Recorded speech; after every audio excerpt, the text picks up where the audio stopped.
எதுகை மோனை சந்தம் பிறழாமல் உயிரெழுத்துக்கள் ஊஞ்சல் கட்ட மெய் எழுத்துக்கள் தூளியாக ஆயுத எழுத்து இலக்கண முடிச்சாக உயிர்மை எழுத்துக்களில் தாலாட்டு கண்டவன் கவியரசு கண்ணதாசன். எழுத்தும் எண்ணமும் ஏடும் எழுதுகோலும் கலைவாணி கணக்கில்லாமல் அவருக்கு தந்தவராம்.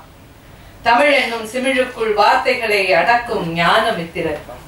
பார்ப்பதற்கோ லட்சுமி கடாட்சம், எளிய சுபாவம், சுமூகமாக பழகக்கூடிய ஒரு ஆற்றல், இவைகளை சுபாவமாக கொண்ட கவியரசர் அவர்கள் வார்த்தைகள் விளையாட, சொற்கள் சொற்கட்டான் போட, பக்தியும் காதலும் கும்மி அடிக்க 10 நிமிடத்தில் செருப்பணியாமல் வேட்டியின் நுனியை பிடித்துக் கொண்டு நடந்தபடியே வரிகளோடு விளையாடும் சிந்தனை சிற்பி அல்லவா நம் கவியரசு கண்ணதாசன். மதுவுக்கு மகுடியாகும் இவர் பாடல்களின் பல்லவிகள் பரமபதம் ஆடத் தொடங்கினால் ரதியே வந்தாலும் தன்னை தொலைக்காதவர். ஒரு அகல் விளக்கில் இருந்து 1000 அகல் விளக்குகள் வெளிச்சம் பெறுவதை போல கம்பனின் சொல்வேகமும் பாரதியின் சுடும் பாடல்களையும் கண்ணதாசனின் நடையானது. பாடல்களுக்கு அரசனாகி பாமர மக்களுக்கு எல்லாம் தன் பாட்டுக்கு வசியமிட்டு மயக்கிய சித்து வேலைக்காரன். காதல் பாடல்களில் கோபியரில் கண்ணனவன், கேட்டதும் பாடலை கொடுப்பதில் கர்ணனவன், தத்துவ பாடலில் 18 சித்தனவன், மொத்தமாய் சொன்னால் தமிழரின் சொத்து அவன். திரையுலகின் கவிப்பறவை கண்ணதாசன், நிறைகுறையின் தத்துவத்தை சொன்ன புத்தன், நினைவுகளை கவியாக்கும் மரபு பித்தன். இடி தாங்கும் இவர் இதயம், எதையும் தாங்கும். இடிப்பாறை தன் கவி பாறை கொண்டு தாக்கும். முடி தாங்கும் மன்னர் போல புகழை தாங்கி முத்தமிழை தானாண்ட கவிதை கோமான் கவியரசு கண்ணதாசன். கவிஞரின் ஒவ்வொரு பாடலுக்குள்ளும் ஒரு கதை இருக்கும், அந்த கதைக்குள் ஒரு வாழ்க்கை இருக்கும். அந்த வாழ்க்கைக்குள் நாம் இருப்போம், நமக்காக நம்மை பற்றி எழுதப்பட்டவைதான் கண்ணதாசனின் வரிகள். ஒரு படைப்பு ஆன்மாவை தொட வேண்டும், அப்படி கவியரசு கண்ணதாசனின் பாடல்கள் நம் ஆன்மாவை வருடுபவை. நம் ஆன்மாவுக்குள் ஓயாது அடித்து அலைகழிக்கும் அலையும் அவர்தான். நம் ஆன்மாவுக்குள் அமைதியை நிலவச் செய்யும் ஆழ்கடலும் அவர்தான். எந்த ஒரு கலையும் நிஜ வாழ்க்கையில் எடுக்கப்படும் போதுதான் அது தன் உயரத்தை எட்டும், அதன் முழு அர்த்தத்தையும் பெறும்படி. அப்படி வாழ்வியல் பாடமாக வெளிவந்த கலைகள் எல்லாமே பல வருடங்கள் கழித்தும் பேசப்படும். அது நாவலாக இருந்தாலும் சரி, திரைப்பட பாடலாக இருந்தாலும் சரி. காலம் எனும் ஆழியிலும் காற்று மழை ஊழியிலும் சாகாது கம்பனவன் பாட்டு, அது தலைமுறைக்கு அவன் எழுதி வைத்த சீட்டு என்று கண்ணதாசன் கம்பனுக்காக எழுதிய வரிகள் இது. ஆனால் கம்பனுக்கு மட்டுமன்றி கண்ணதாசனுக்கும் இது பொருந்தும் அல்லவா? ஏனென்றால் 5000த்திற்கும் மேற்பட்ட பாடல்கள், 4000த்திற்கும் மேற்பட்ட கவிதைகள், 20க்கும் மேற்பட்ட நாவல்கள் என காலத்தால் அழியாத அந்த மாபெரும் படைப்பாளியை கொண்டாடும் தருணம் தான் இன்றைய தருணம். அதைத்தான் கண்ணதாசன் பேரவை இன்று நிகழ்த்தி கொண்டிருக்கின்றது. மீண்டும் அந்த நிகழ்வுக்காக வருந்த அத்தனை பேரையும் நன்றியோடு வரவேற்று நிகழ்ச்சியை துவங்குகின்றோம். நிகழ்ச்சியின் முதல் அங்கமாக ஸ்ரீமதி அனுஷா மற்றும் ஸ்ரீமதி சுகுணா அவர்கள் பாடல்களை வழங்குவார். அவர்களை தொடர்ந்து கடவுள் வாழ்த்தை வழங்குவார். அவரை தொடர்ந்து பாரதியார் பாடலை வழங்குவதற்காக ஸ்ரீமதி அமுதா பாரதி அவர் she is a great granddaughter of மகாகவி பாரதியார். அவர்களுடைய அந்த பாடலுக்கு அப்புறம் நிகழ்ச்சி தொடரும்.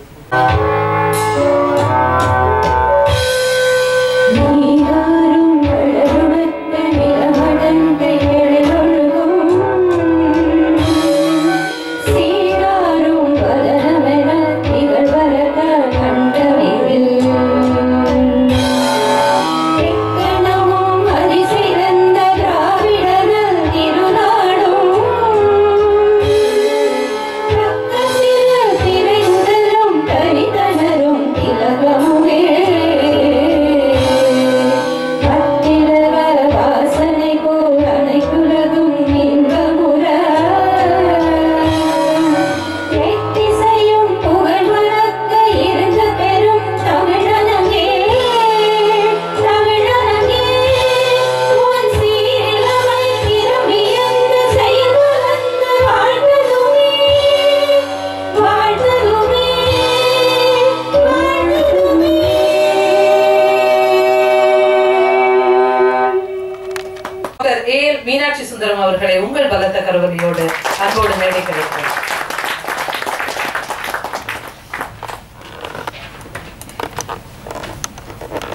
அவரை தொடர்ந்து திரு வி ரங்கநாதன் IAS அவர்களையும் அன்போடு மேடை கழிக்கிறேன்.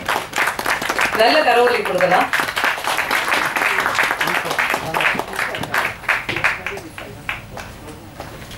திரு S சாத்தப்பன் அவர்களையும் அன்போடு மேடை கழிக்கிறேன்.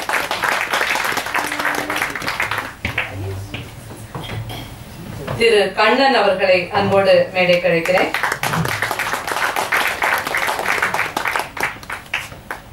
திரு குமரராசன் ஐயா அவர்களையும் அன்போடு மேடை கழிக்கிறேன்.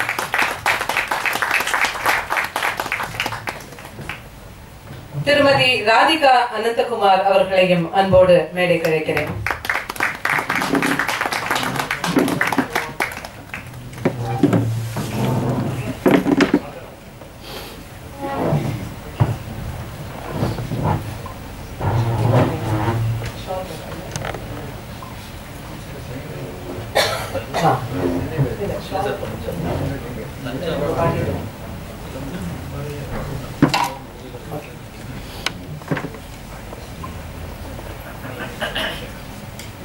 தற்பொழுது பாரதியார் பாடலை வழங்குவதற்காக ஸ்ரீமதி அமிர்தா பாரதி அவர்களை அன்போடு அழைக்கிறேன்.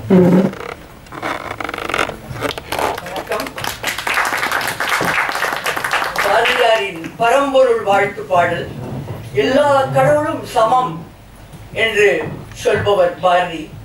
அந்த கவிதை நான் உங்களுக்கு பாடுகிறேன். ஆத்திச்சூடி இளம்பிடை அழிந்து ஆத்திச்சூடி இளம்பிடை அழிந்து மோரத்திருக்கும் முழுவல் மேனியா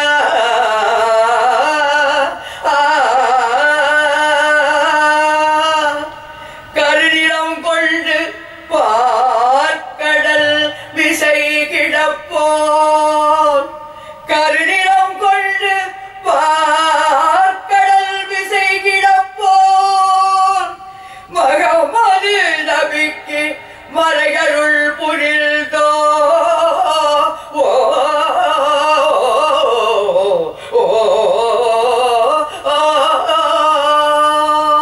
இயேசுவில் தந்தை என பல மதத்தின உருவகத்தாலே உணர்ந்துணராது பல வகையாக பரவிடும் பரம்பொருளே பல வகையாக பரவிடும் பரம்பொருளே அதனியல் ஒளியுறும் அறிவா அதனிலை கண்டான் அல்லலை அகற்றினார் அதன் அருள் வாழ்த்தி அமர வாழ்வெய்துவோ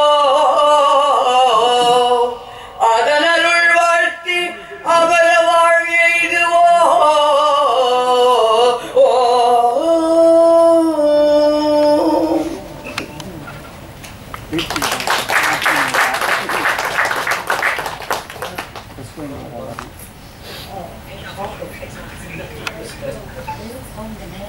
ஐயா பாலு அவர்களையும் அன்போடு மேடை கழிக்கிறேன்.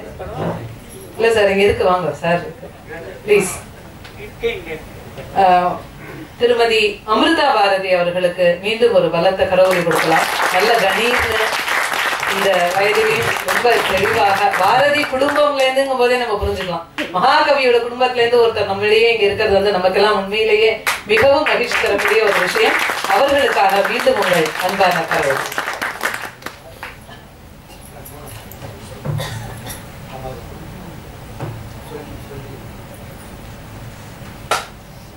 கவியரசு கண்ணதாசன் தமிழ் பேரவை சார்பாக ஸ்ரீமதி அமிர்தா பாரதி அம்மா அவர்களுக்கு ஒரு சிறப்பு செய்யப்படுகிறது.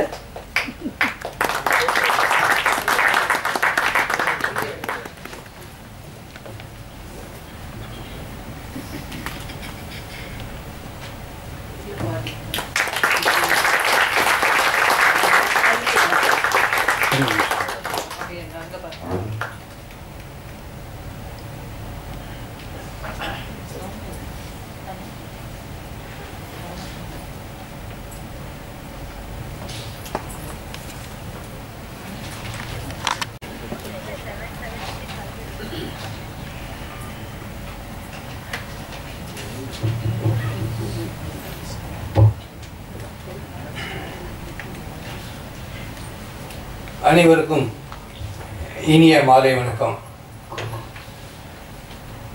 மும்பையில் பல தமிழ்ச்சங்கங்கள், கலை இலக்கிய அமைப்புகள், சங்கீத சபாக்கள் மிகச் சிறந்த முறையில் பணியாற்றி வந்திருந்தாலும் கண்ணதாசன் பெயரில் ஒரு அமைப்பு இல்லையே என்கிற இயக்கம் நீண்ட நெடு நாட்களாக நமது மனதில் இருந்து கொண்டே இருந்தது. அதனை தீர்க்கும் விதமாக சிறந்த நண்பர்கள் சிலர் ஒன்று கூடி 2022ஆம் ஆண்டு கண்ணதாசன் பிறந்த தினத்தன்று சிம்பிளாக வாட்ஸ்அப் மூலமாக துவங்கப்பட்டதுதான் இந்த கவியரசு கண்ணதாசன் தமிழ் பேரவை. கடந்த 3 ஆண்டுகளாக பல நிகழ்ச்சிகள் இணைய வழி மூலமாகவும் அரங்குகளிலும் நடத்தியிருக்கிறோம். பல சான்றோர்கள் தமிழகத்திலிருந்து வந்து கலந்து கொண்டு நிகழ்ச்சியை சிறப்பித்திருக்கிறார்கள். குறிப்பாக காந்தி கண்ணதாசன், அண்ணாதுரை கண்ணதாசன், இசைக்கவி ரமணன், மரபின் மைந்தன் முத்தையா போன்ற பல தமிழ் சான்றோர்கள் நமது நிகழ்வில் கலந்து கொண்டு சிறப்பித்திருக்கிறார்கள். கம்பனை படி, கம்பராமாயணம் படி, படித்து முடித்து கம்பனை கேலி செய்து ஒரு நூல் எழுது என்று கவியரசரிடம் சில அரசியல் நண்பர்கள் கேட்டுக்கொண்டதற்கு இணங்க கண்ணதாசனும் படித்தார், படித்து முடித்தார். படித்து முடித்துவிட்டு கூறுகிறார், கம்பனை கேலி செய்யும் நோக்கத்தில் நான் படிக்க ஆரம்பித்தேன். ஆனால் படித்து முடித்த பிறகு கம்பன் என்னையே கேலி செய்து விட்டான் என்று ஒரு பதிவு போடுகிறார். கம்பசூத்திரம் என்ற ஒரு கவிதையில் அழகாக கடைசியில் எழுதுவார், கம்பன் என்னும் மாநதியில் கால் நதியாவது ஆவேனா பாட்டெழுதும் நானே, அந்த நாயகன் நான் என்ன நினைப்பானோ என்று எழுதி முடிக்கிறார். இப்படி கம்பனின் தமிழில் மூழ்கி கம்பனால் தான் நான் கவிதை எழுத துவங்கினேன் என்றும் ஒரு இடத்தில் அவர் பதிவு செய்கிறார். அந்த வழியில், அந்த வகையில் கண்ணதாசனுக்கும் கம்பனுக்கும் இடையே உள்ள நெருக்கத்தை, இருவருக்கும் இடையே உள்ள ஒரு நட்பு தோழமையை இன்றைய தினம் நம்மிடையே பேச வந்திருக்கும் தஞ்சை சார்ந்த மருத்துவர் திரு அழ மீனாட்சி சுந்தரம் அவர்களை பேரவை சார்பிலும் உங்கள் சார்பிலும் மும்பை தமிழ் ஆர்வலர் சார்பிலும் வருக வர என்று நான் வரவேற்கிறேன்.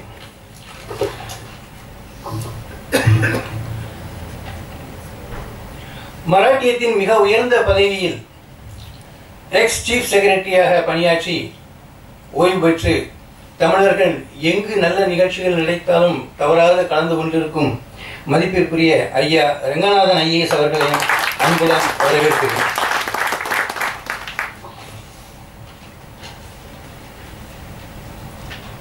நாம் தமிழர்கள் எவ்வளவு உயர் கல்வி கற்றாலும், உயர்ந்த பதவியில் இருந்தாலும் அவர்களுடைய வாழ்க்கையிலும் கண்ணதாசன் படைப்புகள் ஒரு தாக்கத்தை கண்டிப்பாக ஏற்படுத்தியிருக்கும் என்பதற்கு ஒரு எடுத்துக்காட்டாக இப்பொழுது நம்மிடையே வரவிருக்கும் அம்மா ராகசுதா ஐபிஎஸ் அவர்களையும் அன்புடன் வரவேற்கிறேன். அவர்கள் வழியில் வந்து கொண்டிருக்கிறார்கள், விரைவில் நம்மிடம் கலந்து கொள்வார்கள். அதைத் தொடர்ந்து தமிழும் நாமும் வேறல்ல, தமிழே நமது வேர் என்று மிக பிடித்தமான ஒரு கொள்கை துடிப்போடு இயங்கிக் கொண்டிருக்கும் இளமுறைய அறக்கட்டளையின் நிறுவனரும் தலைவருமான ஐயா குமரராசன் அவர்களையும் பேரவை சார்பில் அன்புடன் வரவேற்கிறேன். மும்பையில் ஹிந்துஜா நிறுவனங்களின் சீஃப் பைனான்சியல் அட்வைசராக இருந்து மிகப்பெரிய பதவியில் இருந்து ஓய்வு பெற்றவரும் தற்சமயம் பல நிறுவனங்களுக்கு கார்பரேட் அட்வைசரும் பைனான்சியல் அட்வைசருமாக இருக்க கண்ணன் அவர்களையும் அன்புடன் வரவேற்கிறேன். அதைத் தொடர்ந்து துபாய் நாட்டை மையமாக கொண்ட பணியாற்றி கொண்டிருக்கும் எமிரேட்ஸ் என்பிடி பேங்க் இந்தியாவிற்கே ஒரு பொறுப்பாளராக உயர்ந்த பதவியில் இருக்கும் திரு சாத்தப்பன் அவர்களையும் அன்புடன் வரவேற்கிறேன். இயல் இசை நாடக கலையை சுமார் 60 ஆண்டுகளுக்கு மேலாக தொய்வில்லாமல் நடத்தி கொண்டிருக்கும் புது புது கவிஞர்களையும் புது புது அறிஞர்களையும் புது புது கலைஞர்களையும் ஊக்குவித்துக் கொண்டிருக்கும் இந்த அற்புதமான fine arts society association in board of direction joint செக்ரட்டரியாக பணியாற்றிக் கொண்டிருக்கும் திருமதி ராதா அனந்தகுமார் அவர்களையும் அன்புடன் வருக அவர்கள் என்று வரவேற்கிறேன். அதைத் தொடர்ந்து நம்மிடையே இந்த நிகழ்ச்சியை சிறப்பான முறையில் ஒருங்கிணைத்து கொண்டிருக்கும் திருமதி புவன் அவர்களையும், அதைத் தொடர்ந்து ஒரு இன்னிசை நிகழ்ச்சி நடத்த வந்திருக்கும் திருமதி பார்வதி ராஜி ஐயர் அவர்களையும், அவர்களை சார்ந்த இசை கலைஞர்களையும் மற்றும் அமர்ந்திருக்கும் அத்தனை நல்லுள்ளங்களும், கண்ணதாசன் மீது காதல் கொண்டுள்ள அத்தனை நல்லுள்ளங்களையும் பேரவை சார்பில் அன்புடன் வருக வருக என்று வரவேற்கின்றேன். நன்றி, வணக்கம். அதாவது ஸ்டான்லி, திருவாரூர், தேனி, புதுக்கோட்டை மற்றும் பெரம்பலூர் மருத்துவக் கல்லூரி, ஐயா நான் சரியா சொல்றேன், 5 மருத்துவக் கல்லூரியின் முதல்வராக பணியாற்றியவர். பல தொழில்நுட்ப வளர்ச்சியை மருத்துவ துறையில் புகுத்தியவர். 10 ஆண்டுகளாக சிறந்த மருத்துவர் என்ற விருதை பெற்றவர். அது மட்டுமல்லாமல் இவர் மயக்கம் கொடுத்து நம்மையெல்லாம் காக்கும் மருத்துவர் மட்டுமல்ல, நம்மையெல்லாம் தமிழால் மயக்கும் மருத்துவரும் கூட தான் அவர். தன்னுடைய இனிய தமிழ் பேச்சால் கண்ணதாசனை பற்றி அவர், நீங்க இன்னும் கொஞ்ச நேரத்திலே கேட்க போறீங்க, அதை பற்றி அவர் பேச தொடங்கினால் கண்டிப்பாக மயங்கித்தான் போவோம். அதில் எந்தவித மயக்கும் கவிதைகள், கண்ணதாசனின் கவிநயம், மயில் வாகனன் சரிதம், மருத்துவ முன்னோடிகள், மருத்துவரின் கவி மழை, மருத்துவரின் சாரல், திருப்பாவை, திருவம்பாவை, திருக்குறள் ஆகியவற்றுக்கு எளிய கவிதை நடையும் இவர் எழுதியுள்ளார். அது மட்டுமல்லாமல் பொதுப்பணி விருதுகளாக தங்க பதக்கமும் பாராட்டு சான்றிதழும் மேதகு தமிழக ஆளுநரால் 2 முறை இவர் பெற்றுள்ளார் என்பது உண்மையிலேயே மிகவும் மகிழ்ச்சி அளிக்கக்கூடிய விஷயம். இவை எல்லாவற்றையும் விட நான் என்ன சொல்ல விரும்புகிறேன் என்றால், எளிய சிறிய உருவம், பேசுவதிலும் பழகுவதிலும் தோரணையற்ற பாங்கு, மேடை ஏறி பேசினால் சிந்தனை முத்துக்களும் சிரிப்பு வெடிகளும் சரளமாக வெளிப்படுத்தும் திறமை, மருத்துவ பணி, மேடை பேச்சு, பட்டிமன்றம், எழுத்து பணி என்று தன்னை பிழைத்துக் கொண்டாலும் அந்த அடையாளங்கள் எதையும் வெளிப்படுத்தாமல் ஒரு நீண்ட கால நண்பரை போல எல்லோரிடமும் எளிமையாக பழகக்கூடிய நம்முடைய சிறப்பு விருந்தினர் டாக்டர் AL மீனாட்சி சுந்தரம் அவர்களை கௌரவிக்குமாறு திரு சாந்தாராம் அவர்களை அன்போடு கேட்டுக்கொள்கிறேன்.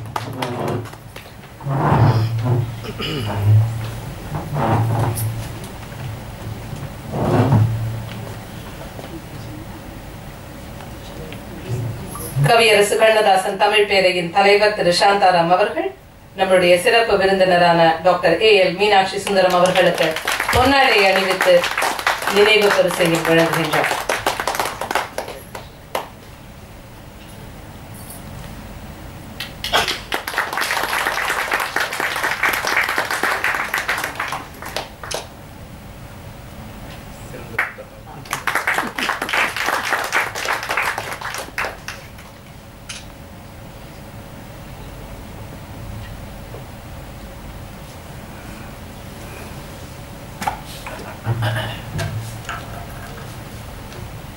அவரை தொடர்ந்து ex chief secretary government of Maharashtra திருமிகு V ரங்கநாதன் IAS அவர்களை டாக்டர் திரு மீனாட்சி சுந்தரம் அவர்கள் பொன்னாடை அணிவித்து கௌரவிப்பார்.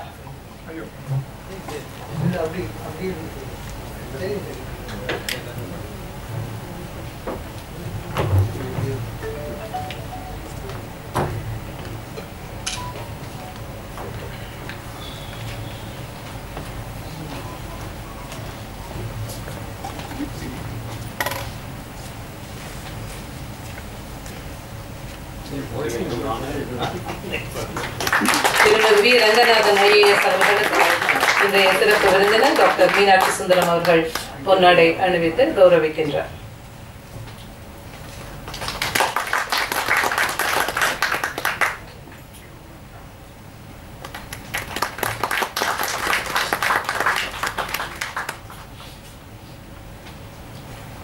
நன்றி.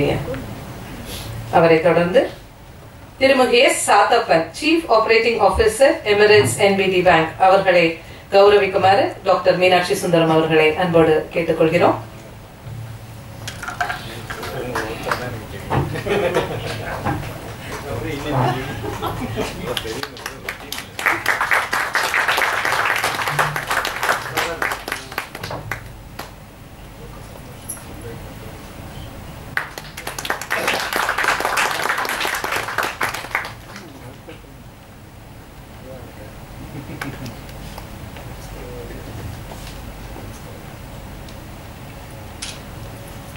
அவரை தொடர்ந்து கார்ப்பரேட் அண்ட் எகனாமிக் அட்வைசர் திருமிகு ஆர் கண்ணன் அவர்களை டாக்டர் மீனாட்சி சுந்தரம் அவர்கள் கௌரவிப்பார். திரு கண்ணன் அவர்களுக்கு நம்முடைய சிறப்பு விருந்தினர் டாக்டர் மீனாட்சி சுந்தரம் அவர்கள் பொன்னாடை அணிவித்து சிறப்பு செய்கின்றார்.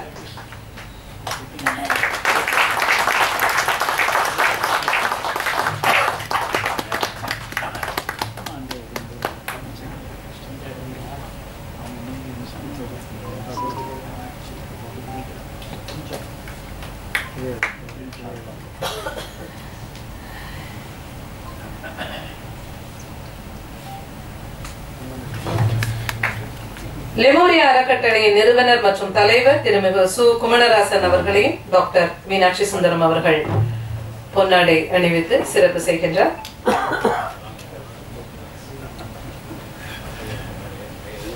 லெமோரியா அறக்கட்டளையின் நிறுவனர் மற்றும் தலைவர்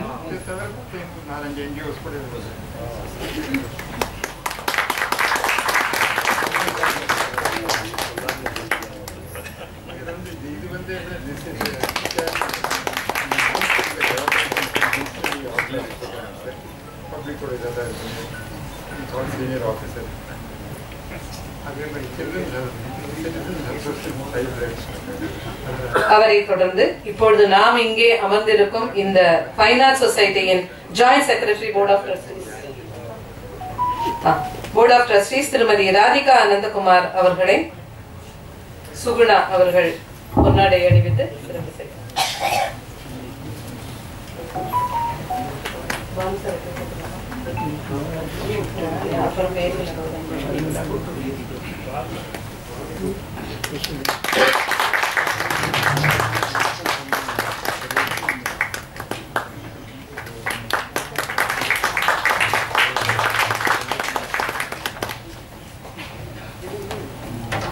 மும்பை வாழ் சிறந்த தமிழ் அறிஞரும் சொற்பொழிவாளருமான ஐயா திரு வி பாலு அவர்களை அன்போடு மேடை கழிக்கிறேன். அவரை கௌரவிக்குமாறு திரு ரங்கநாதன் IAS அவர்களை அன்போடு கேட்டுக்கொள்கிறேன்.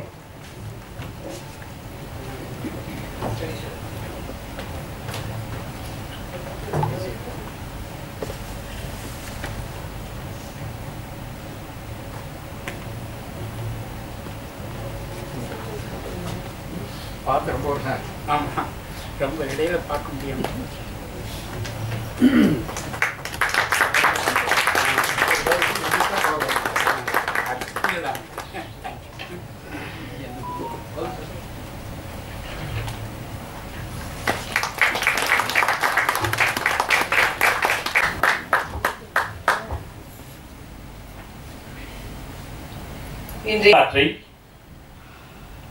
நாம் பார்த்தோமையானால் நமக்கு வரலாறு 3000 ஆண்டா 5000 ஆண்டா என்று நாம் எண்ண முடியாத அளவுக்கு தொன்மையின் நிறைந்த ஒரு மொழியாக இருந்தாலும்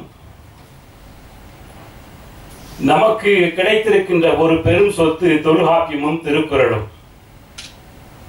அந்த தொல்காப்பியமும் திருக்குறளும் எல்லாராலையும் படிக்க முடியுமா என்கின்ற கேள்வி எழுகின்ற பொழுது தொல்காப்பியத்தை பலர் தொடுவதற்கு அஞ்சுகின்றார்கள். காரணம் அது ஒரு இலக்கண நூல், நமக்கு எங்கே புரிய போகிறது என்று எண்ணுகின்றார்கள். ஆனால் அந்த பயத்தை நீக்குகின்ற முதல் மருத்துவனாக ஒரு சமூக போராளியாக வந்தவன் தான் திருவள்ளுவன். அந்த திருவள்ளுவனுடைய திருக்குறள் 2 அடிகளில் நமக்கு கிடைக்கப்பட்ட பிறகு தமிழை இந்த உலகம் போற்றியது, பாராட்டியது.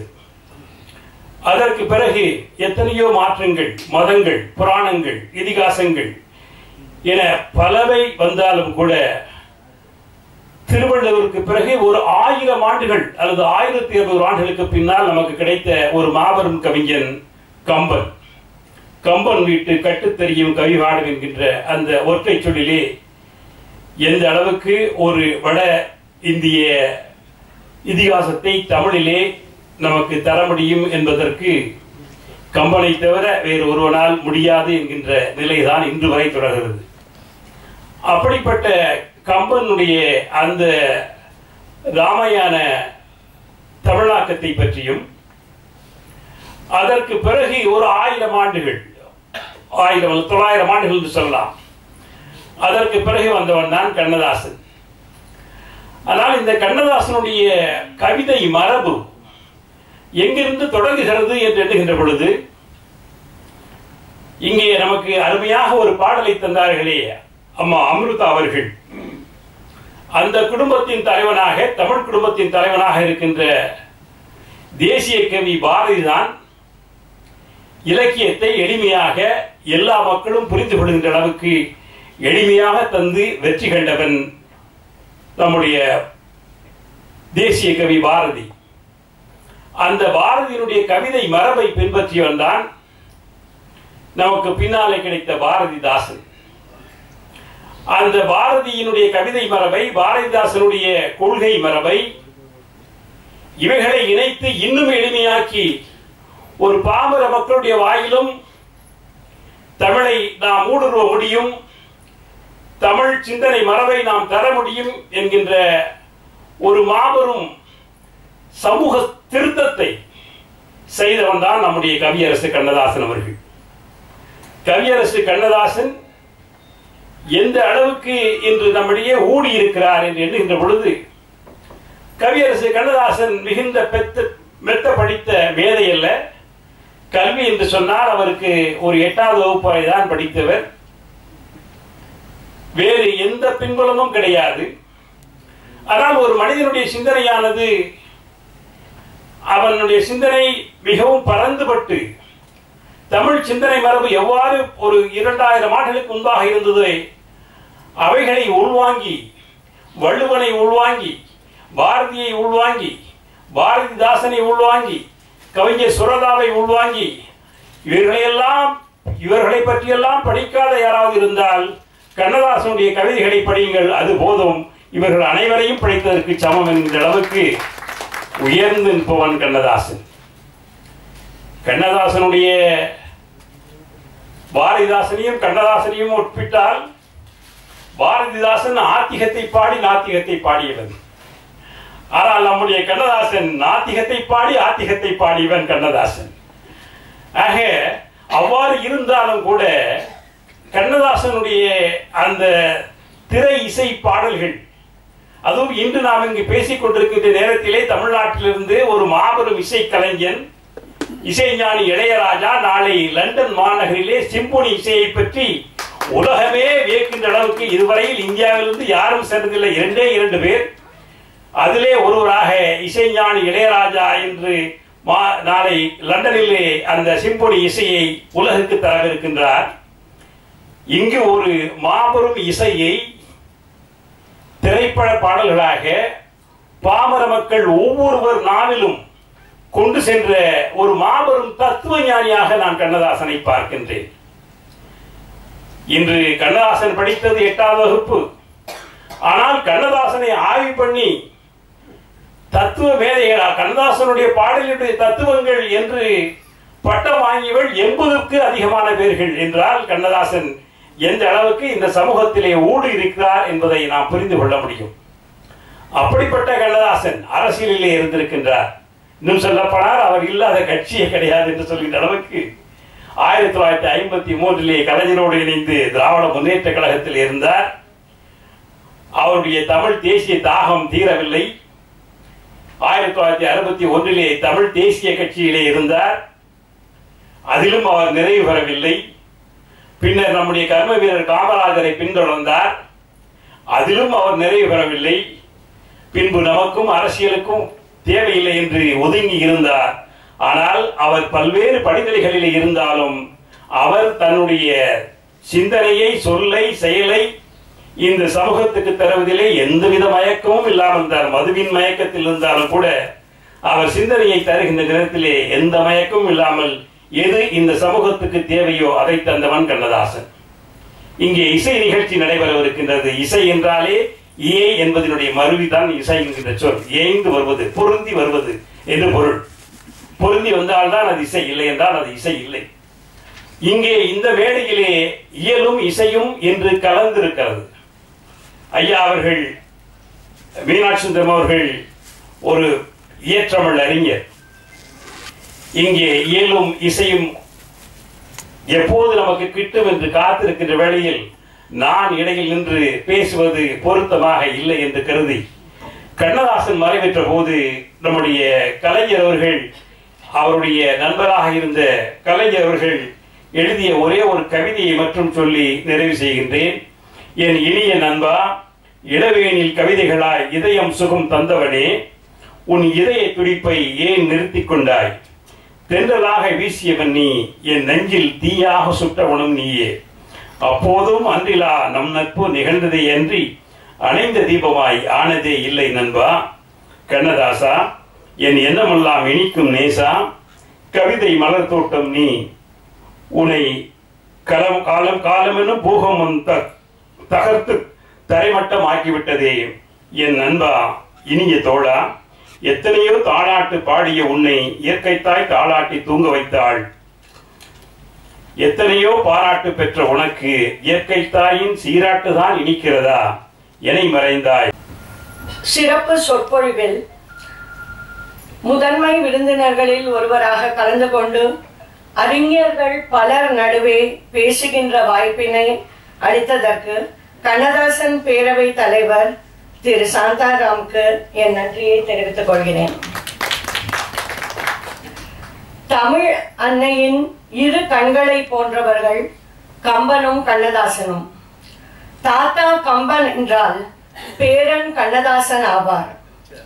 தாத்தா கம்பனை போற்றி அவருடைய அருமையான தமிழை மேலும் வளர்த்தவர் பேரன் கண்ணதாசன். கண்ணதாசன் தன்னை கம்பனின் மகனாக எண்ணி, கம்பன் மகனாக நான் மாற வேண்டும், கன்னி தமிழே உன்னை பாட வேண்டும் என்று பாடுகிறார். கவியரசு கண்ணதாசன் புலவர்களிலேயே கம்பனை தான் அதிகமாக புகழ்ந்து பாடியிருக்கிறார். தேனீக்கள் கூட்டுக்குள் வைத்ததை பாட்டுக்குள் வைத்த புலவன் தான் கவியரசு கண்ணதாசன். சிறுகூடல் பட்டியில சிற்றாராக ஊற்றெடுத்து சிகாகோ நகரிலே சங்கமித்த ஒப்பற்ற கவியின் தான் கவியரசு கண்ணதாசன். இன்னும் சொன்னால் உனக்கு 3 தாரங்கள் எனினும் தமிழே மூலாதாரமாக வாழ்ந்த கவிஞன் தான் கவியரசு கண்ணதாசன். இன்னும் சொன்னால் தாடி வைக்காத தாகூர், மீசை வைக்காத பைந்தமிழ் தேர்ப்பாகன் பாரதி. இப்படி சொல்லிக்கொண்டே போன வாலி ஒரு இடத்திலே பேசுவான், எழுத படிக்க தெரியாதவர்களில் எவனும் ஒருவன் ஒரு கவிதை புத்தகத்தை கிழித்து எறிந்து விட்டார் என்று சொல்லுவான். அந்த அளவிற்கு தமிழகத்தினுடைய அனைத்து நெஞ்சங்களிலும் குடியிருக்கின்ற கவிஞர் தான் கவியரசு கண்ணதாசன். இத்தகைய கவியரசு கண்ணதாசன் அவர்களுடைய